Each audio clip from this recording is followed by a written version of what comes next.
Hi, this is just a brief video of sort of an update of the limestone bins that we're working on at the moment. They're based on pretty much on an original in my local area. What I've done with it is increased the size of the bin, basically in height, just so I can have the volume of limestone that the wagons will be basically taking daily. So it would obviously need enough to fill those wagons and also any trucks that wanting lime at the same time. The original has a lean-to structure here that the conveyor can deliver both to the bins but also drop an offshoot over to a covered area here, which front end loader can take from that. What we're doing this is slightly earlier than a front end loader, around about the 60s. They were there but not as common. So we've got rail coming in this side to load up from a conveyor chute, which will be through there, and trucks will be able to back in here and get the lime from directly underneath the bins. I'm also considering a storage area for bagged lime under there as well, although I'm not that sure how you'd want to be working under so many tons of, suspended lime. However, we'll do a bit of research on that and see. It's such a waste of space under there to not use it, but anyway, we'll work that out. Also, there'll be a lean-to arrangement on this side for when the wagons are loading, and also a small structure on this side so that tarpaulins can be fitted to the wagons. So based on the videos that I have done, you can see the structure of the bins themselves, and how I stained up the timber first and then whitewashed it with just a gesso acrylic, basically, which you can get from art shops. It's sort of a very matte, gritty acrylic paint. Quite good because you can put it on with a brush and then just gently wipe it off with a rag, and you get a really nice, soft, almost dusty effect.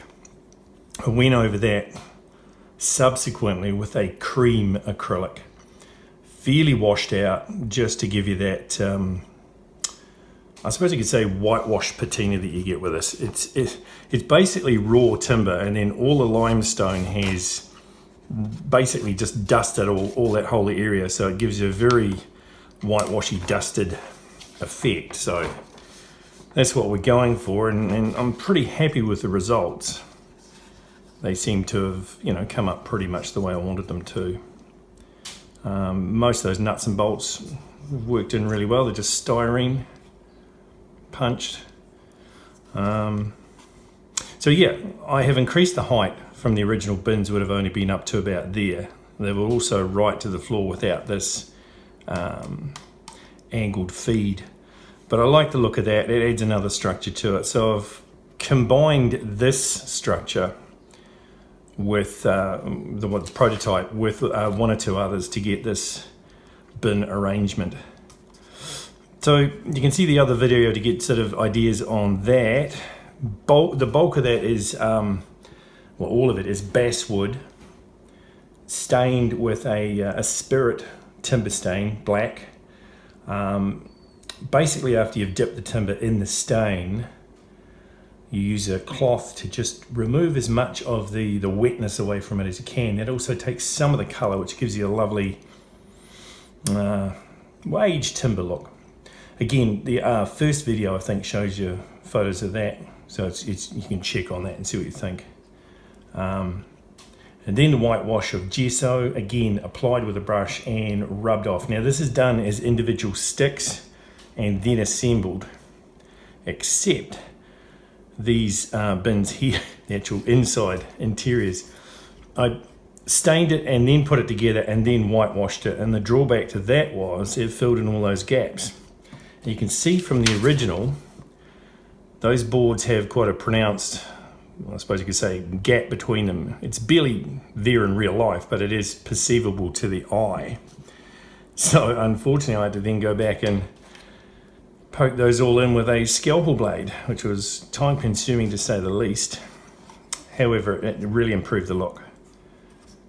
So yeah, that's basically that. Again, just applying them, taking them off, applying them, taking them off. I think I did 3 applications. Played around with different finishes here, slightly more weathered than pristine, just to give me some options on that finish front, really. Also, I wanted these supports to be a different, slightly different color. So they only had a couple of applications of the cream over the gesso. Again, gives you a nice variance to it. On the original, well, that's the underneath, there's going to be an insert here with a conveyor belt. Double conveyor conveying into the center to a hopper, which then puts it onto the other conveyor coming out to the wagons, or drops it down for the trucks. So that just sits on there. The concrete, this is early stages, is basically casting plaster, or plaster of Paris is what we used to call it. And when I'm mixing it up, or before I mix it, I add fine sand, river sand, graded so that it's the same aggregate size as would be in concrete. And mix it in, pour it onto a form, which is a piece of styrene with a couple of styrene blocks down the end. Fill it up and then screed it off as per normal. Vibrate it with a palm sander, which brings all the air bubbles out.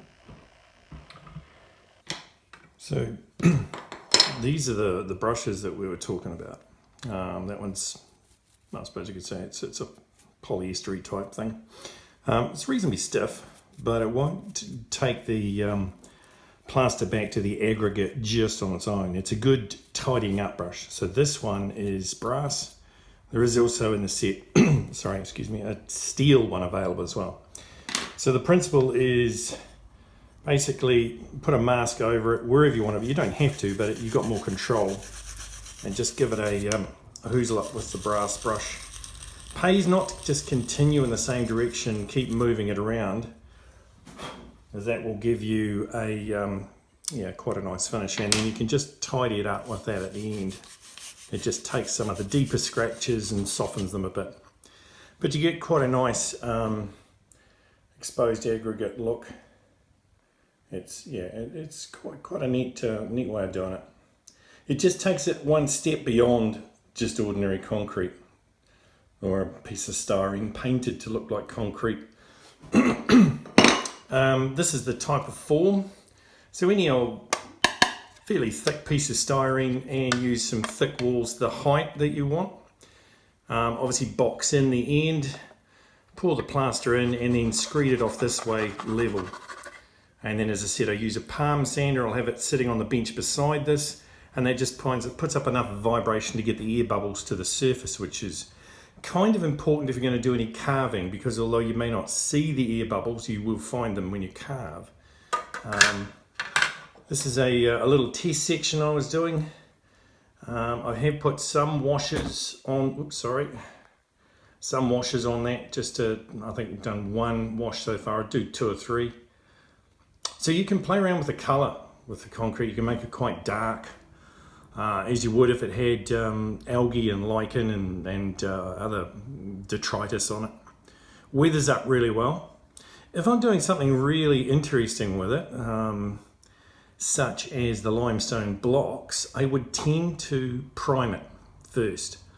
Because when plaster is fully dry, if you put any acrylic paint on that at all, it's going to soak it up straight away. Tends to give you a very flat and dull finish with not much relief. Whereas if you spray that with, I use Tamiya white primer, just a cursory coat. When you use acrylics over that, it really shows up every stone, crack and crevice really delightfully, and you get the best out of it.